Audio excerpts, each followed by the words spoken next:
Well, greetings, family. I trust you're still delivered, destined, and determined. You're happy, healthy, and wealthy. You're secured, sound, and significant. And I believe all is well with you.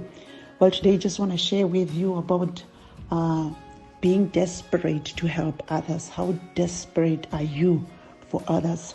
Get a story from the book of Mark chapter 7, from verse 24. You can also get the story from Matthew 15.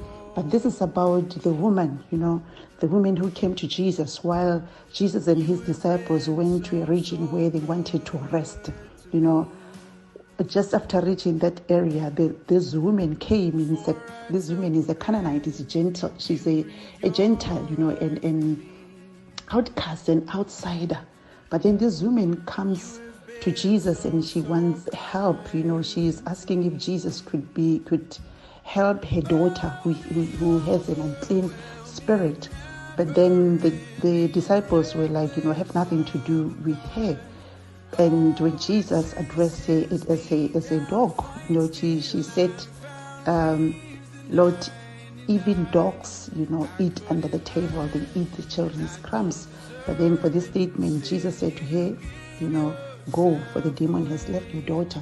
But then you look at this woman, how she responded to the whole thing. First, she's a woman, she's disregarded, and she's at the wrong place. She's a mother driven by her love for her daughter. She's desperate because her daughter is demon possessed, and yet she's a Gentile. But even when she is unattended to, and she's told her blessings belong to others, and she's called a dog, an unclean animal, when she also has a daughter with an unclean spirit, and she's told to go away. But out of her desperation, she becomes a gate crusher. She's like, I need help and I want it now. And then she went where Jesus was. Her visit was such an inconvenience to Jesus and his disciples.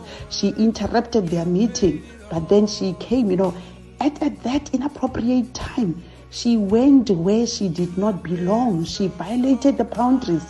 She did not belong to be at the table with the Jews. But she was like, I want to do anything and everything for my daughter, because her daughter's life depended on her. So she had no regard for herself. She was desperate for the sake of someone.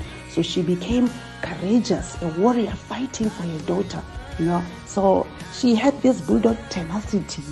She wasn't even offended when she was told she was a dog. She was not demoralized. She did not despair. But then my question to you today, family, is that how desperate are you to help somebody? Like this woman knew that, my daughter's life depends on me. How many people's life depend on you? Let's even not talk about maybe material needs, social needs, but the spiritual lives of people. How desperate can we become, and become a gate crusher and go where we are not even supposed to go, just to reach out to somebody. Again in Mark chapter 2, we read about these four men who were carrying the paralyzed men. The Bible says it was so full. People were crowded around Jesus. There was no room in the house. But they removed the ceiling just because they were desperate. They wanted to see their friend healed. So how desperate are you? The paralytics in need moved their friends to an action. They brought him to Jesus. When they realized that there was no one to help, they held the man. They took out the ceiling. Are you willing to remove the ceiling?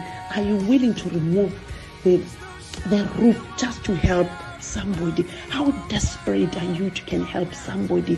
How desperate are you to snatch people from the flames of fire, the fire of hell?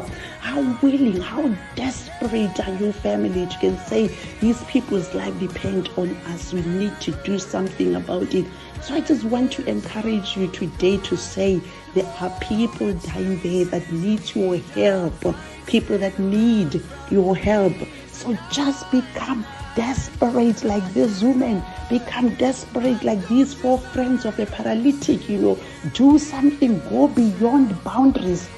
Do anything and everything for your friends, for your family members, for Anybody that you know, that you desperate for the sake of someone, have no regard for yourself, but help others.